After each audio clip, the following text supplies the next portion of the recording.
Fred and Pat Wessendorf's kids were all individuals and seemed more so by the late 1980s. In her early 30s, Susan Wessendorf Dappen was unarguably the athletic daughter. Her husband Don, Donnie to his friends, was a lieutenant with the Vero Beach Police Department.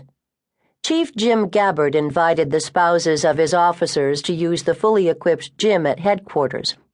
Susan was there several times a week after work. She and Don jogged, usually taking their dog Casey along, and swam in their own pool. "None of us girls really ever got into cooking," Sue remarked matter-of-factly. "Not me or Sandy, at least." Don Dappen has never minded. Sue concentrated on her very responsible job at the bank and was a great mother to their 2 kids.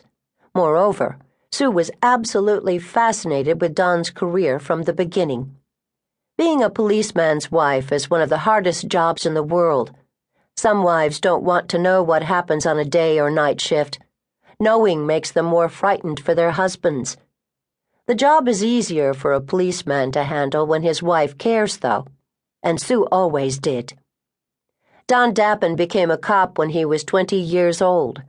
Stocky and muscular, a friendly man, but one with a subtly unmistakable air of authority, he made detective at 23.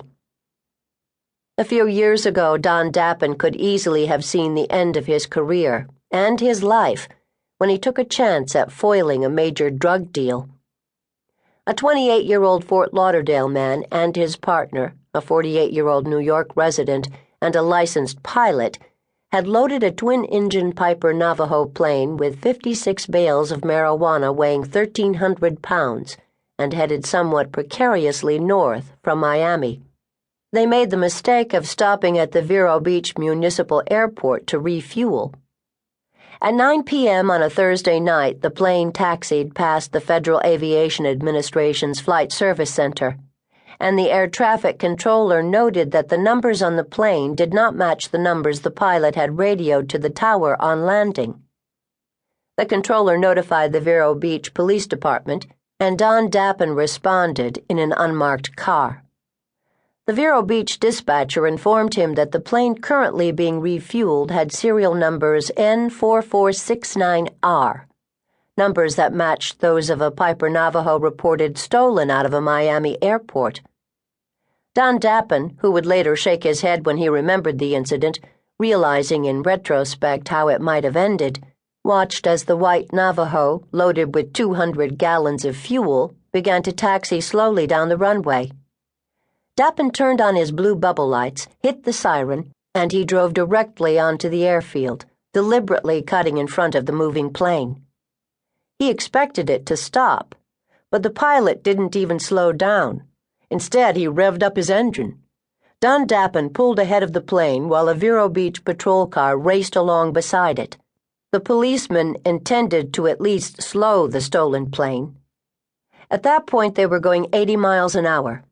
"He came up behind me real fast," Don recalled. "He just kept coming. He didn't have any intention of stopping. All I could see from the whole back of my car was his headlights." Playing a dangerous game of near misses, Dappen veered off the runway and then back in front of the Navajo. The pilot became airborne, but barely, skipping over the top of Dappen's car at no more than 15 feet. Weighed down by the bales of marijuana, the pilot couldn't get high enough to clear a cabbage palm tree at the west end of the airport.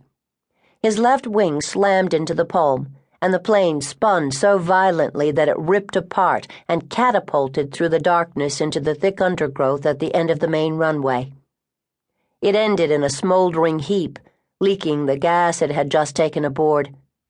Don Dappen and his fellow officer, along with firefighters, pulled the wounded drug traffickers from the wreckage. "It was pitch dark," Dappen said. "You couldn't see anything, and there was an odor of nothing but gasoline."